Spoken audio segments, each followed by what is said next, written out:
Carles, haizu, triki-trixa Barcelona, nola egiteke hori? Hoi, beira, nola esplikatzeko. Soinu txikia, da? Munduan zehar zabaldu zen bere garaian, eta Eskualerrian gelditu zen eta hartu zuen izen hori, trikitixa, baina leku haunitzetan bada, herrialde katalanan baita ere. Bueno, musikaria zaitugu, hemen Kataluniako musikarien artean oso ezaguna, nola ikusten duzu egoera hemen? Aski ongi, denetarik bai dugu, klasikan, jazzen, musika herrikoian, musika urbanetan, musika unita ezberdina, interesgarria, baina gero jakin behar da, ea merkatua baden edo ez. Zertaz, herrialde katalanak da pixkat artxipielago bat. Ni bete dut Eskualerria da, enborra handi bat eta dena kompaktatua. Eta herrialde katalanak zuek ikusi duzuen bezala da irlak, eta azpitik konektatuak. Eta batzutan, gure herria konpretzeko guk ere zaila da, ez da errex. Eta gazteen artean ikusten duzu, badagoela katalan musikarekiko atxikimendurik? Bai, haunitz. Adibidez, Radiet, talde bat, ez dakit, Figa Flowers, Tiets.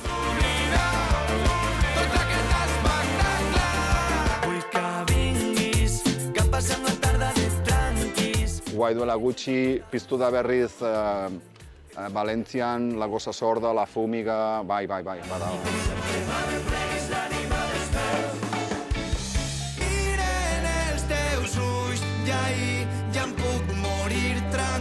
Zuek esate baterako, herrialde katalan guztietan mugitzen zarete? Bai. Hau da nire eremu naturala, hizkuntza, herria.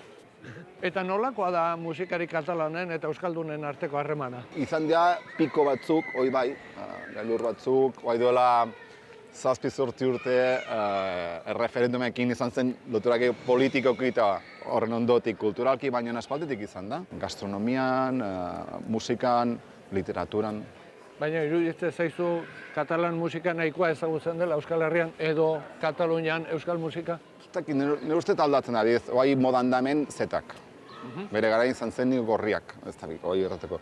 Baina Luis Llach edo Raimon ezagunak die, Eskualerrian, hoi izan die obrin pas. Nire ustez, bada, harremana eta, ez da beti berdina, baina bada.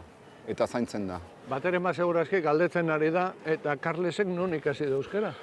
Etxean, Zugarramurdiko eta Xaretako ostatutan, oi bai.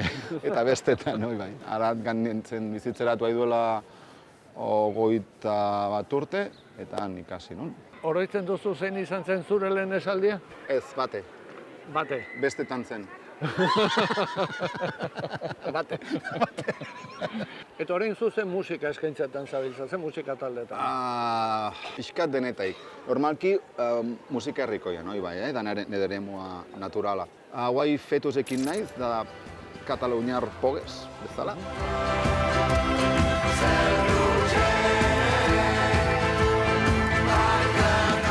Punk eta tradizionalen artean, eta gero kantari batekin naiz, oxe bikote bertsioak iteko, Ana Roig eta biak. Al jardí, una caseta blanca, només per tu i per mi. Eta gero oxe denetaik, bestak, pixkat bersolaritzen hiltzen naiz, guai musikari gisa, nita trikitixe eta...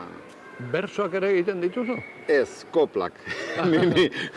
Bai, mundu hortan ibili naiz, guai dela ez dakit 10 urte hola, hemen pixkat bada. Koplaren bat, joko diozu? Bai!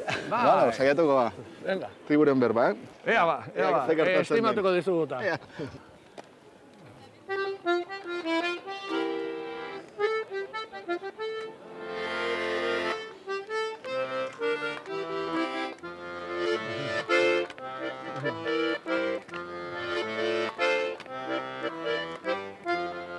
I ja ha arribat els bascos, mai més no hi creixerà l'herba.